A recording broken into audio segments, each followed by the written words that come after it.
सांसद बीजेपी का, विधायक बीजेपी का और तो और निगम पार्षद भी बीजेपी का।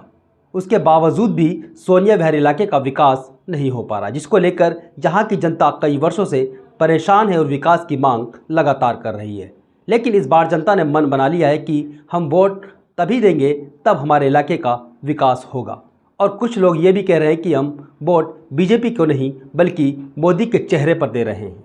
देखिए हमारी ये खास रिपोर्ट कि प्रधानमंत्री के चेहरे पे वोट लिया इन्होंने, लेकिन काम एक भी नहीं किया है। तो अपील करते हैं कृपया करके वोट लेने भी ना आए यहाँ पे। तो सोनिया विहार के इस हाल के जिम्मेदार आप हैं, तो यहाँ वोट मांगना कोई भी पार्टी का उम्मीदवार ना आए। उत्तरी पूर्वी दिल्ली में बसता सोनिया विहार इलाका कई वर्षों से बदहाली की मार झेल रहा है, जिसके चलते यहाँ के लोगों का जीना दुश्वार हो चुका है। बता दें, ये सोनिया विहार का पहला पुस्ता रोड है और इस रोड से लाखों लोगों का आना जाना रहता है।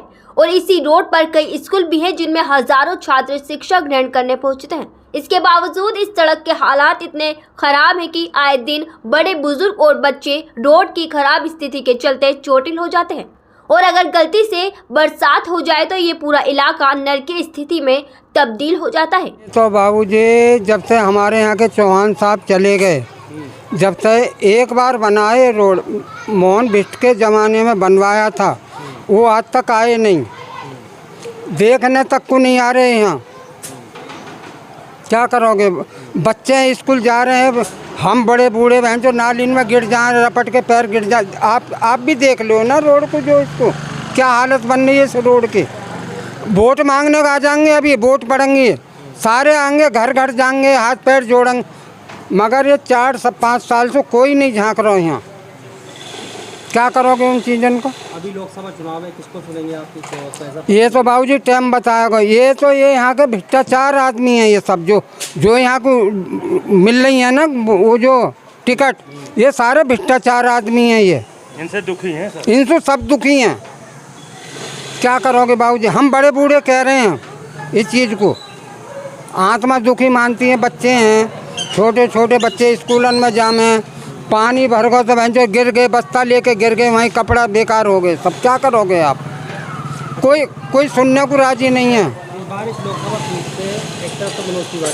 मनोज तिवारी, सुनो बाबूजी, एक बात सुन लेना।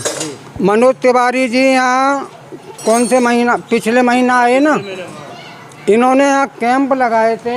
एक वहाँ लगाया था, एक उसमें लगाया था, उसमें 500 कनेक्शन अलाउ कर गए थे।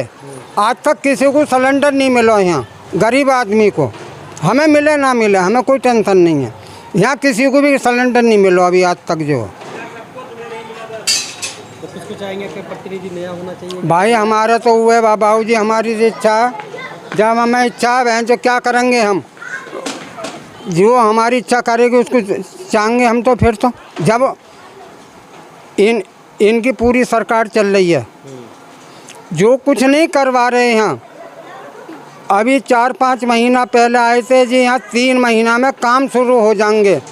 आज 6 महीना हो गए, यहाँ तो कोई एक ईंट लगाने कोई राजी नहीं है। क्या करोगे आप? कितने समय से ये रोड खराब पड़ा है बाबूजी? कोई 3 साल हो गए इसको। पहले पूछते नहीं जी, पूरी सोनिया विहार का बद से बदतर हालत है, बद से बदतर। कब से है ये हालात? ये तो मेरे हिसाब से 10 साल हो गए, समथिंग 10 साल 5 साल से ज़्यादा ही बुरा हाल है जी। इधर के लिए कोई पैसा नहीं मिलता गवर्नमेंट की तरफ से। ये यहाँ केवल वोट के लिए लोग आते हैं। और हम तो अपील करते हैं कृपया करके वोट लेने भी ना आए यहाँ पे।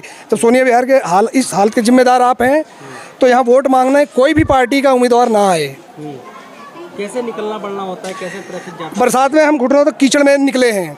बरसात में घुटनों तक कीचड़ में बच्चों को स्कूल छोड़ने में हमारी दुर्गति हो जाती है। तो इस बात की शिकायत आपने कि विधायक, निगम पार्षद या हम तो निगम पार्षद जी, विधायक को कहते हैं और यहाँ सांसद को भी कहते हैं और पीएमओ तक को भी कहते हैं कि प्रधानमंत्री के चेहरे पे वोट लिया इन्होंने, लेकिन काम एक भी नहीं किया है अभी तक, कुछ भी नहीं। बताओ ये हाल, अभी तो धूप पड़ी है, सूखा हुआ है, वरना घुटनों तक कीचड़ में आए हैं हम। बता दें, जबकि यहाँ सांसद बीजेपी का, विधायक बीजेपी का और तो और निगम पार्षद भी बीजेपी का है, उसके बावजूद भी यहाँ की जनता विकास के लिए कई वर्षों से तरस रही है। जनप्रतिनिधियों से गुहार लगाने के बाद भी जनता की समस्याओं का समाधान न होना जो चिंता का एक विषय है। फिलहाल लोकसभा चुनाव का दौर चल रहा है। ऐसे में जनता कह रही है अब वोट मांगने के लिए हर प्रत्याशी हर गली मोहल्ले में घूमकर वोट मांगने के लिए हर एक दरवाजा खटखटाएगा, लेकिन जैसे ही चुनाव खत्म होगा वैसे ही लापता हो जाएगा। अब की बार सोनिया विहार की जनता ने मन बना लिया है कि पहले विकास करो तभी वोट देंगे। वहीं कुछ लोग तो ये भी कह रहे हैं कि हम वोट बीजेपी को नहीं सिर्फ मोदी जी के चेहरे पर दे रहे हैं। सुनील कुमार जी, पहला पुस्ता रोड के हालात बहुत ज़्यादा खराब है। अभी मैं यहाँ से गुजर रहा था, क्या कहेंगे इस पर, क्यों नहीं रोड नहीं, पहले पुस्ते की क्यों बात कर रहे हो? सर्कुलर रोड, पहला पुस्ता, दूसरा पुस्ता, जीरो पुस्ता, कहीं भी चले जाओ, कहीं भी किसी भी रोड पे चले जाओ उसका बुरा हाल ही है। और जबकि यहाँ पे बीजेपी का एमएलए है, सब कुछ है, लेकिन कुछ करने, हाँ चुनाव आएंगे तो वो करेगा काम, चुनाव नहीं आएंगे तो काम नहीं करेगा। इस बात की शिकायत आपने कि विधायक सांसद या किस से नहीं की? मनोज तिवारी जी यहाँ आए थे, उनसे बोला था, वो बोले मैंने पहली बार देखा है ऐसा हाल इनका यहाँ का। उसके बाद उनकी कोई कार्रवाई नहीं है, वो भी अपने जाके बैठ गए, अब चुनाव लड़ रहे हैं वो। पता नहीं बीजेपी क्यों ऐसे लोगों को टिकट दे देती है जो काम करना ही नहीं जानते। चलिए अब ये बताइए, लोकसभा चुनाव चल रहे हैं जी, किसको चाहेंगे कि आपके इलाके का विकास करे, ऐसा प्रतिनिधि चुनना चाहिए, आप किसको चाहिए? देखिए जो विकास की बात करें तो विकास की बात यह है कि हम सिर्फ मोदी जी को वोट देंगे। तिवारी को कोई वोट नहीं दे रहा, सिर्फ मोदी जी को वोट दे रहा। उसको टिकट दे के ठप्पा लगा के भेज दिया है कि भाई चुनाव लड़ो। पार्टी के बीजेपी के तो मनोज तिवारी जी हैं। हाँ तिवारी जी, हाँ क्या करें, हम तो मोदी जी को वोट दे रहे हैं, उसको कहाँ वोट दे रहे हैं। अब देखना ये होगा आने वाली 25 मई दिल्ली की 7 सीटों पर मतदान होना है। उनमें से एक उत्तरी पूर्वी दिल्ली की सीट भी है और इसी सीट में खस्ता हाल पड़ा ये सोनिया विहार इलाका भी। अब देखना ये होगा इस लोकसभा सीट से जनता किसको अपना जनप्रतिनिधि चुनती है। रिपोर्ट खलील अंसारी, दिल्ली।